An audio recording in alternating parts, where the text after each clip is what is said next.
तो चलिए आपको मध्य प्रदेश के अब गुना लेकर चलते हैं, जहां पर कर्नलगंज इलाके में शनिवार को हनुमान जन्मोत्सव के अवसर पर निकाले गए जो जुलूस थे उस पर पथराव होते हैं। हमले के बाद पूरे इलाके में तनाव हो गया, स्थिति गंभीर हो जाती है, प्रशासन मौके पर मौजूद होती है। अब पुलिस ने इस मामले में 5 लोगों के नाम दर्ज करके उन्हें गिरफ्तार किया। 15 से 20 लोगों पर भी आरोप है और उन पर भी कार्रवाई होगी। पुलिस जांच कर रही है।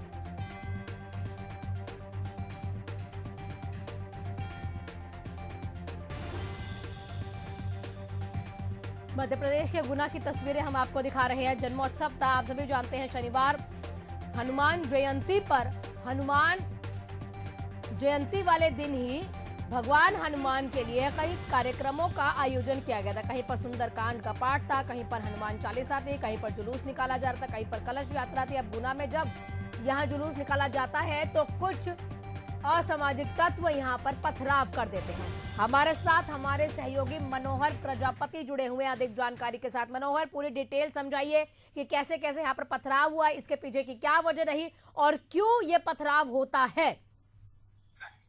जी जी, कल हनुमान जयंती के उपलक्ष्य में हनुमान जन्मोत्सव में एक कोलूपुरा से और सदर बाजार की और एक शोभा यात्रा हनुमान जी की निकाली जा रही थी, जिसके बीच में कंडेलगंज होती हुई निकल रही थी। कंडेलगंज में मस्जिद पड़ती है, उस मस्जिद के सामने से जैसे ही हनुमान चालीसा हनुमान जी का रथ जैसे ही निकलता है तो वहां पर कुछ अन्य विशेष समुदाय के लोगों द्वारा पत्थराव और हथियारों से हमला कर दिया जाता है। कहीं ना कहीं हिंदू संगठन ने विरोध किया और कोतवाली थाना पहुंचे, जहां पर थाना प्रभारी और पुलिस प्रशासन और सामान्य प्रशासन कलेक्टर महोदय के आदेश से कुछ लोगों पर एफआईआर भी की, जिनमें 5 लोगों को नामजद एफआईआर हुई है कि 15 से 20 अज्ञात आरोपी थे, जिनको अभी सुबह सूत्रों से जानकारी के अनुसार गिरफ्तार भी कर लिया गया है। 9 लोगों को गिरफ्तार कर लिया गया।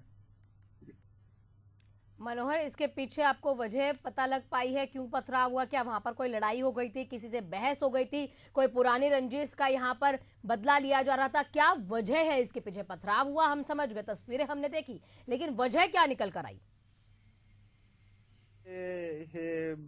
विशेष समुदाय के लोगों द्वारा कहीं ना कहीं साजिश के ऐसा लगता है साजिश थी, क्योंकि पत्थर इकट्ठे होना, ईंटें एकजुट होना और कहीं ना कहीं मस्जिद में हथियार छुपे होना, लट्ट फरसे और कई तरह के अन्य हथियार जैसे उपयोग किए गए थे अब ये उनके जांच द्वारा। का विषय कहीं ना कहीं कि कैसे यहाँ पर ये पथराव होता है और क्यों होता है, इसके पीछे क्या वजह है, वो कहीं ना कहीं जांच के बाद पता लगेगा।